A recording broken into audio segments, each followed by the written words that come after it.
Hello students, welcome to Kaushal ice. तो आज एक इम्पॉर्टेंट टॉपिक लेके आए हूँ आप लोगों के लिए, नेशनल एजुकेशन पॉलिसी 2020। तो ये बहुत ही इंपॉर्टेंट टॉपिक है जो बच्चे ओएस या आईएएस के लिए प्रिपेयर कर रहे हैं। ये टॉपिक ना कि आपको प्रीलिम्स में हेल्प करेगा बल्कि आपको मेंस में भी बहुत हेल्प करेगा, क्योंकि पिछले गए एक दो साल में ये काफी टॉपिक चर्चित में है, बहुत ही इसका रेलिवेंस है। और ओएस का जो पिछले एग्जाम हुआ था मेंस 2023, उसमें भी ये क्वेश्चन डाल दिया था, what is the importance of NEP 2020। तो आइए इस टॉपिक को हम प्रीलिम्स और मेंस वाइज कवर करने का ट्राई करते हैं, जहां पे हम जानेंगे ऑब्जेक्टिव क्या है, इसका इम्प्लीमेंटेशन में क्या चैलेंजेस है, कैसे ये जेंडर जो गैप है एजुकेशन में उसको एड्रेस करता है। तो वीडियो को पूरा एंड तक बने रहिए, आप एक एक चीज देखिए इसका। अगर कुछ डाउट होता है तो कमेंट बॉक्स में कमेंट करिए, मैं डेफिनेटली उसका सॉल्यूशन आपको विद इन सेकेंड्स या विद इन मिनट्स में मैं आपको डेफिनेटली प्रोवाइड करूंगा। ठीक है, तो जो टॉपिक है वो जो हमारा है, The NEP, which replaced the National Education Policy of 1986, gives a comprehensive framework for both school and higher education। जैसा कि अभी हम 21st सेंचुरी में आ रखे हैं, 2025 का दौर चल रहा है, बट हमारा जो नेशनल एजुकेशन पॉलिसी था, जो हमारा एजुकेशन सिस्टम जिस पॉलिसी पे बेस्ड था, वो 1986 का था। तो कितना पुराना, कितना आउटडेटेड फ्रेमवर्क हम आज तक फॉलो कर रहे थे, जो आजकल का टाइम जनरेशन के लिए वो रिक्वायर्ड नहीं है, आउटडेटेड हो गया है। आजकल के जो स्किल है, आजकल के जो जॉब का जो डिमांड है, वो ये जो करिकुलम था 1986 का उसमें फिट बैठता ही नहीं था। तो इसी को लेके हमने डायनामिक चेंजेस लाया, गवर्नमेंट ने पॉलिसी डिजाइन किया एनईपी 2020, जिसपे हायर एजुकेशन और स्कूल एजुकेशन पर ज्यादा फोकस दिया गया है, खास करके वुमेन एजुकेशन पे कुछ ज्यादा ही इन्होंने सोच रखा है। तो जो इसका पॉलिसी था आगे डिटेल में देखते हैं। तो उससे पहले मैं एक अनाउंस करना चाहता हूँ, कौशल आइस लेके आए आप लोगों के लिए both offline and online batch. Foundation batch रहेगा जहां पे हम कंप्लीट सिलेबस कवर करते हैं, आपका जीएस हो, ऑप्शनल हो, सीसेट हो, टेस्ट सीरीज भी इसमें इंक्लूडेड रहता है, आपका प्रीलिम्स हो गया, मेंस हो गया, उसमें उसका ऊपर भी monthly test and down clearance class रहता है, वन ऑन वन मेंटरशिप रहता है, ई नोट्स आपको प्रोवाइड करते हैं, सारा the best and affordable coaching in the Odisha. ठीक है, जहां पे आप दिए गए कॉल नंबर पे रजिस्टर कर सकते हैं कॉल करके for our both offline and online batch. ठीक है, आगे बढ़ते हैं। तो जो पहला जो है, तो ऑब्जेक्टिव हम देखते हैं, इसके एक एक करके ऑब्जेक्टिव स्टडी करते हैं। ऑब्जेक्टिव क्या है, एनईपी 2020 का ऑब्जेक्टिव है, तो पहला ये है इंक्लूसिव। ठीक है, पहला जो ऑब्जेक्टिव है स्टडी, इट इज इंक्लूसिव। ठीक है, इंक्लूसिव मतलब बच्चों क्या होता है? इंक्लूसिव मतलब होता है कि when each and every sector of our Indian economy, each and every sector of our society have access to education. जब सब कोई, जो पीड़ित है, जो विजुअली इंपेयर्ड है, जो डिसेबल्ड है, जो वुमेन है, जो ट्रांसजेंडर है, जो गरीब है, जो अमीर है, सबको इक्वल चांस मिलेगा एजुकेशन में, उसको हम बोलेंगे inclusive. Second, equitable. Yes, obviously, all category or all section of the people, they have equitable is and access of education. Holistic development, खाली पहले रोट लर्निंग पे हम फोकस नहीं करेंगे, जो हमारा आज तक एजुकेशन सिस्टम था वो फोकस करता था रोट लर्निंग पे ना, रट्टा मारना, मगअप करना। बट अभी होलिस्टिक एजुकेशन पे बेस्ड है कि हम बच्चे लोग को फ्रॉम बाई 5th स्टैंडर्ड उनको कुछ वोकेशनल स्किल या वोकेशनल एजुकेशन से उनको आगे बढ़ाए, ताकि जैसे ही वो अपना कोर्स कंप्लीट करते हैं उनको जो मार्केट में जो जॉब का डिमांड है वो मिल पाए। तो होलिस्टिक कवरेज रहेगा, मल्टी डिसिप्लिन रहेगा। जैसे पहले साइंस के स्टूडेंट लोग कॉमर्स नहीं ले पाते थे, कॉमर्स के स्टूडेंट्स आर्ट्स नहीं ले पाएंगे, या कॉमर्स के स्टूडेंट साइंस नहीं जा पाएंगे। तो अभी हमारा जो एनईपी 2020 रखा है, क्या मल्टी डिसिप्लिनरी अप्रोच पे चल रहा है, जहाँ की कोई भी बच्चे अगर साइंस लिया होगा तो आगे चल के कॉमर्स में कंटिन्यू कर सकता है, कॉमर्स लिया होगा तो आगे चल के साइंस में कंटिन्यू कर सकता है। तो मल्टी डिसिप्लिनरी के वे अप्रोच है हमारा एनईपी 2020 में। फ्लेक्सिबल, अगेन फ्लेक्सिबल जैसे कहने का मतलब यहाँ पे ये होता है, सपोज आपने ग्रेजुएशन कोर्स ज्वाइन किया 4 ईयर का, बट आपको 2 साल बाद कहीं जॉब करने का मन किया, 2 साल में आपके एलिजिबिलिटी कोई कंपनी फिट हो जाता है और आपको सपोज घर में सपोर्ट करना है पैसे के लिए, तो आप छोड़ सकते हैं 2 साल बाद छोड़ सकते हैं। फिर आप 1-2 साल बाद जब आपका कंडीशन स्टेबल हो जाए, जब आपके पास फिर से पैसा आ जाए कंटिन्यू करने के लिए, फिर आप जब ज्वाइन करेंगे उस कॉलेज में या किसी कॉलेज में, तो 3rd ईयर से आप कंटिन्यू कर सकते हैं। ये सब पॉसिबल हो रखा है बिकॉज ऑफ क्रेडिट सिस्टम। ठीक है, अभी जो हमारा सेमिस्टर जो होता है, जो भी ग्रेजुएशन जो दे रहे होंगे, अब वो क्रेडिट चॉइस बेस्ड होता है। जब आप सपोज टोटल 50 क्रेडिट्स होगा 4 साल का, आपने 25 क्रेडिट्स कर लिया, आपने 25 क्रेडिट्स करके वो छोड़ दिया, 25 क्रेडिट्स अर्न करके छोड़ दिया, बाकी जॉब कर रहे हैं, 1-2 साल बाद या 5 साल बाद आप फिर से आके 26 क्रेडिट से आप स्टार्ट करेंगे। तो कितना बढ़िया चीज है ये, है ना। पहले रिजिड फ्रेमवर्क था कि नहीं, आपको पूरा एडमिशन लिए हो 1 ईयर तो पूरा 4th ईयर तक आपको कंटिन्यू करना है, नहीं तो आपको सर्टिफिकेट मिलेगा नहीं। बट ये फ्रेमवर्क अभी हट गया, अभी फ्लेक्सिबल हो गया, मल्टी डिसिप्लिनरी हो गया। तो ये सब ऑब्जेक्टिव हमारा एनईपी 2020 का था। ठीक है, काफी फ्लेक्सिबल हो गया है, काफी जो हमारा जो रिक्वायरमेंट है आजकल के जनरेशन का उससे काफी अडेप्ट हो रखा है, काफी मतलब ये बोल सकते हैं आपका जो नीड ऑफ द आवर है उसको ही एड्रेस कर रखा है हमारे एनईपी 2020। आगे बढ़ते हैं। आगे जो स्लाइड में देखेंगे कि की फीचर्स कुछ मैंने इस तरीके से डायग्राम में आपको कर दिखाया। तो की फीचर्स क्या है बच्चों, इस तरीके से आप मेंस में भी अपना बना सकते हैं डायग्राम, जो कि आपको हेल्प करेगा एक्स्ट्रा मार्क्स गेन करने में। की फीचर्स क्या है, पहला एक रिवैम्प्ड स्ट्रक्चर ऑब्वियसली उन्होंने चेंज कर रखा है। एक मॉडल उन्होंने ला रखा है क्या, 5+3+3+1। ठीक है, ये मॉडल पे हम चलेंगे हम लोग। वैसे foundation, primary, foundational and higher education का कि ये गैप करके उन्होंने दे रखा है। Medium of instruction, again this is very important. पहले सिर्फ इंग्लिश में ही पढ़ाया जाता था, बट अभी मीडियम ऑफ इंस्ट्रक्शन हो गया वर्नाकुलर। ठीक है, मीडियम ऑफ इंस्ट्रक्शन हमारा क्या हो गया, वर्नाकुलर, मतलब लोकल लैंग्वेज में हम अभी हमारा education at least primary and secondary level तक जो भी है हमारा लोकल लैंग्वेज में हमें पढ़ाया जाएगा, ताकि ऐसा देखा गया है रिसर्च में कि बच्चे लोग को जब उनके मदर लैंग्वेज में पढ़ाया जाता है तो काफी ज्यादा वो गेन कर पाते हैं, काफी सवाल वो पूछ पाते हैं, काफी जल्दी वो कॉम्प्रिहेंड कर पाते हैं अपने दिमाग पे। रेदर जब उसको कोई फॉरेन लैंग्वेज में पढ़ाया जाए तो काफी उसको टाइम लगता है वो इन्फॉर्मेशन को प्रोसेस करने के लिए। तो एनईपी 2020 जो मीडियम इंस्ट्रक्शन है वो आपका हिंदी मतलब लोकल लैंग्वेज हो गया। सपोज महाराष्ट्र में होगा तो वो आपको मराठी में पढ़ाएंगे, उड़ीसा में होगा तो आपको उड़िया में पढ़ाएंगे। तो मीडियम इंस्ट्रक्शन चेंज हो गया है अप टू सेकेंडरी आपको वर्नाकुलर लैंग्वेज में। हायर एजुकेशन में ऑब्वियसली इंग्लिश का रिक्वायरमेंट है, बट हिंदी भी रिप्लेस कर रहा है धीरे धीरे। Integration of technology, then third technology use किया जा रहा है, ऑब्वियसली स्वयं पोर्टल हो गया। ठीक है, डिजिटल लर्निंग पे भी फोकस किया जा रहा है, स्वयं पोर्टल हो गया, स्वयं प्रभा पोर्टल हो गया, दीक्षा हो गया। तो ये सब डिजिटल लर्निंग पे भी इक्वल फोकस है हमारा NEP 2020। Vocational education, skill development, मैंने जैसा कहा, जैसे पहला हमारा जो एजुकेशन सिस्टम था पूरा रोट लर्निंग था, पूरा रट्टा मारने का था, बट अभी सिर्फ वो नहीं रहा, अब खाली उनका फाउंडेशन बिल्ड करके हम वोकेशनल कुछ स्किल उनको स्टार्टिंग से ही फ्रॉम स्कूल लेवल या सेकेंडरी लेवल से हम उसको देने रहेंगे, ताकि वो बच्चा जैसे ही बाहर निकलेगा पढ़ के जॉब रेडी हो जाएगा। फिर होगा फाउंडेशनल लिटरेसी न्यूमरेसी, जैसे मैंने कहा बेसिक बेसिक चीज भी बच्चे लोग, अगर आप गांव के स्कूल जाओगे, आप क्लास 4 के बच्चे को उठाओगे, बेसिक सवाल पूछोगे, बेसिक मैथमेटिक्स के सवाल पूछो कि 4+5 कितना होता है, वो लोग नहीं बता पाएंगे, क्योंकि उनका जो फाउंडेशन ही बहुत ही वीक है। तो इस एनईपी 2020 में एलिमेंट्री एजुकेशन को ही बहुत इंपॉर्टेंस दिया गया है, ताकि जो बच्चे जो प्राइमरी लेवल पर जो आ रहे हैं, सेकेंडरी लेवल में अगर जाते हैं तो उनको ज्यादा दिक्कत ना हो, क्योंकि प्राइमरी लेवल ही उनका बेस होता है आगे बढ़ने के लिए।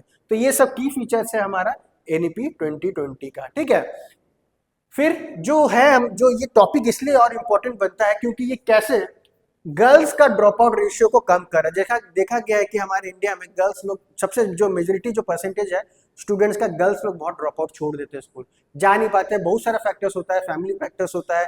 लोग पहले तो गर्ल्स को चाहते नहीं है कि आगे जाके पढ़ाई करे, क्योंकि उनको लगता है कि ये हाथ नहीं बटा पाएगी, शादी उसको करवा देते हैं। फिर और भी बहुत बिहेवियरल जो होता है लोगों के माइंडसेट में कि गर्ल्स को एजुकेट करके कुछ नहीं मिलेगा, लड़कों लोग को ही पढ़ाओ, वही आगे हमारा फैमिली संभालेंगे। तो ये जो एनईपी 2020 है ये कैसे इसको एड्रेस करता है, जो जेंडर गैप है हमारा लड़कियों में। तो देखो पहला क्या है, एनईपी 2020 का जो मेन जो उनका एम है, टारगेट है, that is 100% gross enrolment ratio in school education by 2030। Of किसका, ड्रॉप आउट रेट्स का। तो एड्रेस करना है कि जो भी लड़की छोड़ते हैं, या फिर तुम्हारा 100% जो एनरोलमेंट रेशियो गांव का एडमिशन या गांव के स्कूल में सभी कोई बच्चे जो आसपास होंगे वो वहाँ बाई 2030 तक सबको 100% कवर करना है। ये उनका एनईपी 2020 का है। फिर जो जो मैंने कहा था आपको, जो जेंडर गैप कैसे होगा, जो गैप जो कैसे हम कम करेंगे, तो ये एनईपी 2020 में जेंडर इंक्लूजन फंड बनाया गया है। ठीक है, उसमें सरकार कंट्रीब्यूट करेगा फंड से। उस फंड से क्या होगा, देखो उस फंड से क्या बन पाएगा, और ऐसा बिल्डिंग बनाएंगे that is inclusive, that is safe for the girl, that is hygienic infrastructure such as hostel and toilet. ठीक है, बहुत सारे स्कूल में देखे होगे आप, बॉयज टॉयलेट कॉमन टॉयलेट रहता है, लड़कियों के लिए सेपरेट टॉयलेट रहता नहीं है। तो ये इसीलिए क्या होता है, घर के माँ बाप या फिर लड़की लोग जाने से मतलब हेजिटेट करते हैं कि स्कूल नहीं जाएंगे, तो सेपरेट टॉयलेट नहीं है उनका।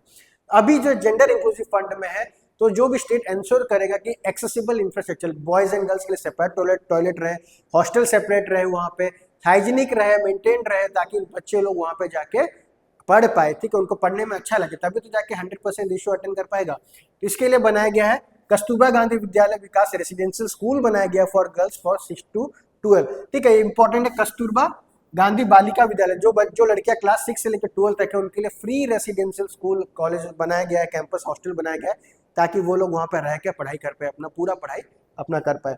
तो ये आप याद रखोगे, जो टारगेट 100% का, और जेंडर इंक्लूजन फंड जो है वो याद रखोगे, किस तरीके से गैप को हम कम करने का ट्राई कर रहे हैं। ठीक है, फिर दूसरा पॉइंट आता है sensitising families and bridging digital divide. ऐसा जो डिजिटल डिवाइड ऑब्वियसली आप देखे होंगे, कोई सर्वे, एक सर्वे आया था शायद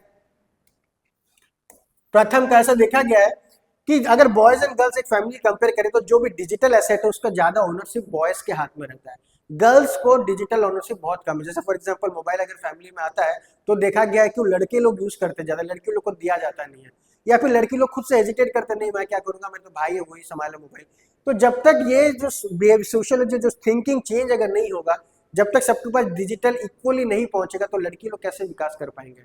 ऐसा फैमिली में भी देखा गया है कि जो भी गैजेट्स आता है, डिजिटल गैजेट्स आता है, वो पहले लड़कों लोग को ही दिया जाता है, फिर जाके लड़की लोग को पूछा जाता है। जैसे कंप्यूटर होता है, कंप्यूटर पहले भाई लोग, जो बड़े भाई हो वो लड़का है उसी के लिए बना है, लड़की अगर अच्छा पढ़ भी रहेगी तो उसको कंप्यूटर या लैपटॉप नहीं दिया जाता है।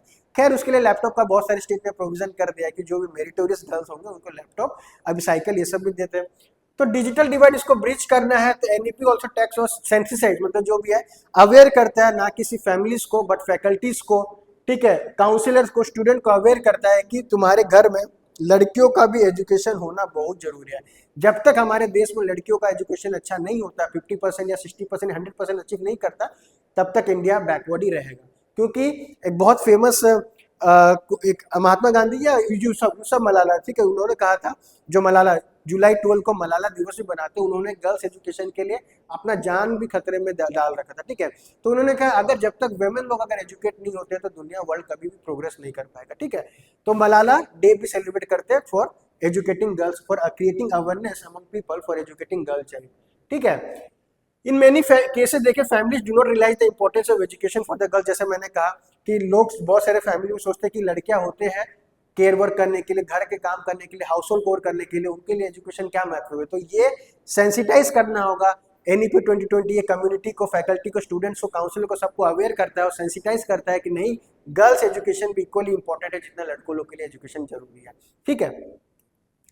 तो यहाँ पे आप लिख सकते हो मलाला डे जुलाई 12, ठीक है, इसको भी आप पूछ सकते हैं कई कई प्रीलिम्स में। सम अदर मेजर्स देखो क्या क्या लिया गया है to promote the girls education. सबसे पहला जो मेजर्स है, ensuring safe infrastructure facility and higher education institute like toilets and child care. Obviously जब ये फैसिलिटी हम प्रोवाइड करेंगे, गर्ल्स को सेपरेट हॉस्टल रहेगा, उनके लिए सेपरेट टॉयलेट रहेगा, तो वो लोग इंकरेज होंगे आने के लिए। Institution legal mechanism to address grievances of sexual harassment. बहुत सारे लड़कियां लोग को सेक्सुअल हरासमेंट होते थे। रिसेंटली बालासुर में केस हुआ है, बालासुर में आप देखोगे, वहां पे लड़की, जो वहां के एचओडी थे, एक लड़की को सेक्सुअल फेवर डिमांड कर रहे थे, सेक्सुअली हरास करते थे, इसके वजह से वो लड़की अपने आप को आग लगा ली। अभी जस्ट आज का न्यूज आ रहा है कि 90% बॉडी उसका बर्न हो गया है। तो सेक्सुअली हरासमेंट गर्ल्स को नहीं होना चाहिए, इसके लिए इंस्टीट्यूशनल प्रॉपर मैकेनिज्म सेट करना चाहिए कॉलेजेस एंड स्कूल में, ताकि जो कोई भी सेक्सुअली हरास करे लड़की को, उसको स्ट्रिक्टर से स्ट्रिक्टेस्ट पनिशमेंट उनको दिया जाए। Provision of medical care and counselling. Obviously girls है, इसको बहुत ज्यादा काउंसलिंग की जरूरत होता है, उनको मेडिकल केयर, मेंस्ट्रुअल हाइजीन, ये सब प्रॉपर, सैनिटरी नैपकिन, ये सब प्रॉपर उनको प्रोवाइड होना चाहिए ताकि वो लोग एनकरेज हो और स्कूल में आके पढ़े। Strict implementation of anti ragging, anti social experimentation. Again ragging की वजह से ही बहुत लोग, बच्चे लोग पढ़ाई नहीं करते हैं, डरते हैं कॉलेज जाने के लिए, स्कूल जाने के लिए। तो स्ट्रिक्ट एंटी रैगिंग जो है प्रोविजंस, वो भी अप्लाई करना चाहिए, और एनईपी 2020 उस पर भी काम कर रहा है, सारा प्रिंसिपल्स ले आउट कर रखा है, ठीक है। तो इस टाइप से आप आंसर लिख सकते हैं। इम्पैक्ट क्या है एनईपी 2020 आने का, से रिसेंटली ओडिशा भी अडॉप्ट कर लिया है एनईपी 2020। तो पहला जो इम्पैक्ट है, जैसा मैंने कहा, अब बच्चों लोग को होलिस्टिक एजुकेशन मिल रहा है, आर्ट्स एंड ह्यूमैनिटीज पर ज्यादा फोकस किया जा रहा है, ना कि पहले जो साइंस के बच्चे, साइंस सभी इंजीनियरिंग कर रहे हैं, अब आर्ट्स एंड ह्यूमैनिटीज पर फोकस किया जा रहा है। मल्टीलिंगुअल एजुकेशन हो रहा है ना, पहले इंग्लिश या हिंदी मीडियम में होता था, अभी वर्नाक्युलर लैंग्वेज पे लोगों को पढ़ाया जा रहा है, बच्चों को पढ़ाया जा रहा है। वोकेशनल एजुकेशन पे फोकस किया जा रहा है, टीचर ट्रेनिंग दिया जा रहा है, टीचर्स लोग का जो रेशियो है, स्टूडेंट टीचर रेशियो, उसको घटाया जा रहा है। मतलब पहले क्या होता था, 100 बच्चों पे एक टीचर था, अभी आइडियल क्या होता है कि 30 बच्चों पे एक टीचर होना चाहिए, ठीक है। जो रेशियो होना चाहिए 30 स्टूडेंट पे एक टीचर होना चाहिए। अब पहले क्या होता था, 100 बच्चे पे टीचर था, कैसे teacher one on one mentorship कर पाएगा, कैसे टीचर दूसरों का, बच्चों का अच्छे से केयर कर पाएगा, ये एजुकेशन उसका हो रहा है कि नहीं, टाइम में हो रहा है कि नहीं, कैसे मॉनिटर कर पाएगा। तो टीचर्स इफेक्टिव ट्रेनिंग दिया जाता है। एक्सेसिबिलिटी क्वालिटी एजुकेशन के लिए जो डिसेबल्ड है उनके लिए भी उनके फ्रेंडली इंफ्रास्ट्रक्चर बनाया जाता है, रैंप बनाया जाता है उनके लिए, जो विजुअली इंपेयर्ड है उनके लिए ब्रेल में उनके लिए बुक्स पब्लिश किया जाता है। तो टेक्नोलॉजी, यस टेक्नोलॉजी, जैसे डिजिटल एजुकेशन, जो जैसे जा नहीं पा रहे स्कूल किसी कारण, जैसे कोरोना में या कुछ ऐसा एपिडेमिक हो गया, तो लोग घर बैठे बैठे भी स्वयं प्रभा पोर्टल या फिर दीक्षा पोर्टल से एजुकेशन एक्सेस कर सकते हैं। टेक्नोलॉजी जैसे स्कूल में आपका मो स्कूल अभियान जैसे चला था, उसमें सारे लोग अभी सारे क्लासरूम क्या हो गया, डिजिटल हो गया, डिजिटल बोर्ड में पढ़ाया जाता है ताकि घर में भी लाइव स्ट्रीम करके बच्चे लोग देख पाए, कोई क्लास मिस ना हो पाए। Strategic and assessment evolution system, जैसा मैंने कहा क्रेडिट बेस्ड सिस्टम हो गया आपका, अगर आप बीच में कुछ एजुकेशन लेवल छोड़ते हैं तो बाद में भी आप वहां पे ज्वाइन कर सकते हैं। स्किल डेवलपमेंट तो हो ही रहा है, ठीक है। तो ये सब जो फीचर्स इम्पैक्ट है बहुत स्ट्रॉन्ग इम्पैक्ट क्रिएट कर रहा है हमारे इंडियन एजुकेशन सिस्टम में, जो कि बहुत ही रिक्वायर्ड था, जो कि नीड ऑफ द आवर था, and we are moving very ahead of this, ठीक है। तो अगर आपको वीडियो अच्छा लगा होगा तो अपने दोस्तों के साथ शेयर करिए, सब्सक्राइब करिए हमारे चैनल को, और जानिए बहुत ऐसा काफी मैं इंफॉर्मेटिव वीडियोस आपके लिए लाऊंगा। और कमेंट करिए जब आपको कौन सा नेक्स्ट वीडियो मेरे हिसाब से चाहिए, ठीक है। आप मतलब आपके हिसाब से जो मैं बनाना आप में चाहते कि मैं बनाऊं। मिलते हैं हमारे नेक्स्ट वीडियो में। Thank you so much student, thank you so much.